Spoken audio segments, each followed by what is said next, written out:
নমস্কার বন্ধুরা, শ্রাবণী রান্নাঘরে আপনাদের সবাইকে স্বাগত জানিয়ে আমি আবার একটা রান্নার ভিডিও নিয়ে আপনাদের সামনে চলে এসেছি। আজকের আমি আপনাদের করে দেখাবো পায়েস।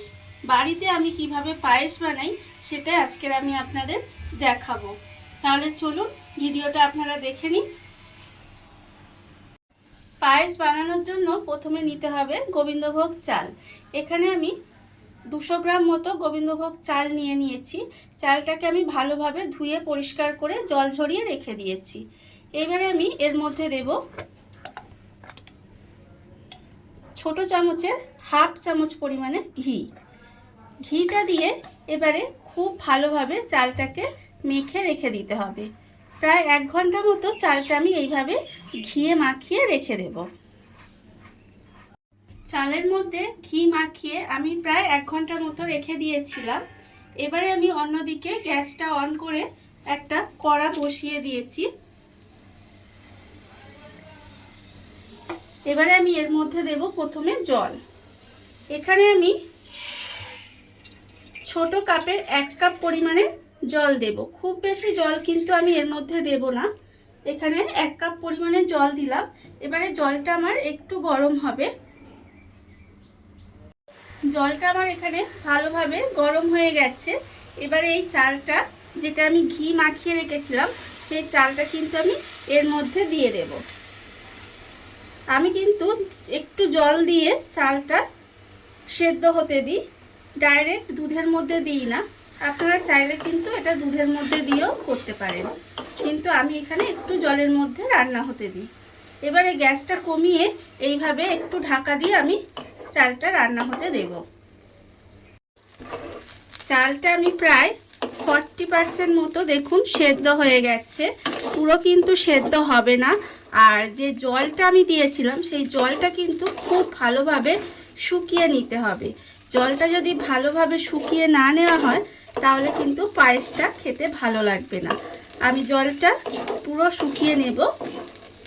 এইভাবে নেড়ে নেড়ে শুকিয়ে নিয়ে তারপরে কিন্তু এর মধ্যে দেব আমি দুধ।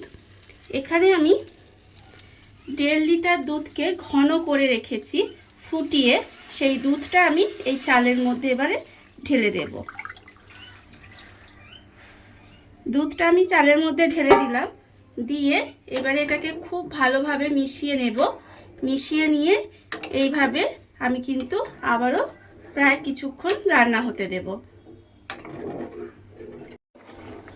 দুধটা দিয়ে আমি প্রায় 20 মিনিট মতো রান্না করে নিয়েছি। এর ফলে চালটা হচ্ছে খুব ভালোভাবে সেদ্ধ হয়ে গেছে পায়েসের। এবারে আমি এর মধ্যে দিয়ে দেব চিনি। এখানে আমি প্রায়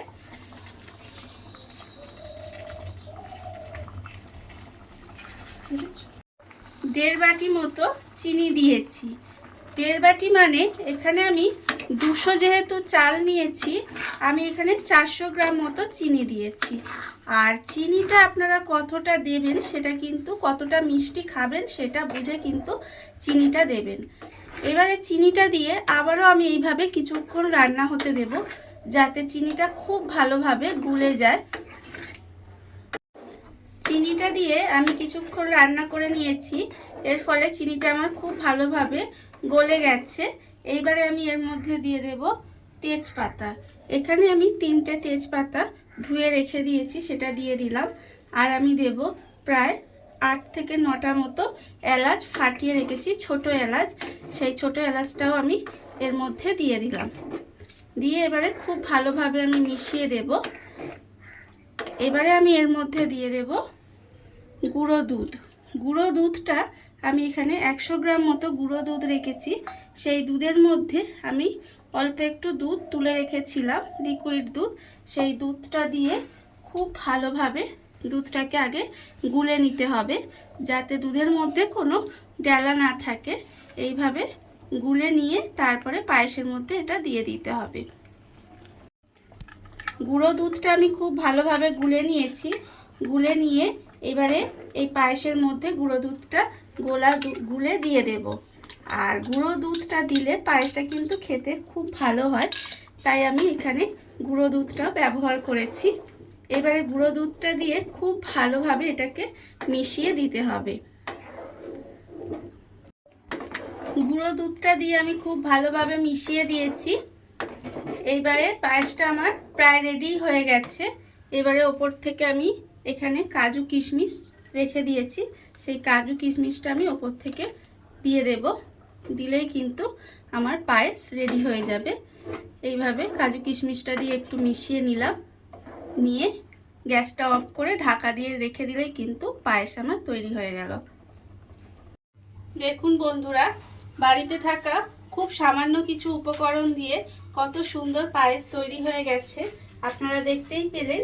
আর এই ভিডিওটা যদি আপনাদের ভালো লেগে থাকে তাহলে লাইক করবেন, কমেন্ট করবেন আর সাবস্ক্রাইব করবেন আমার চ্যানেলকে। আজ এই পর্যন্ত, নমস্কার।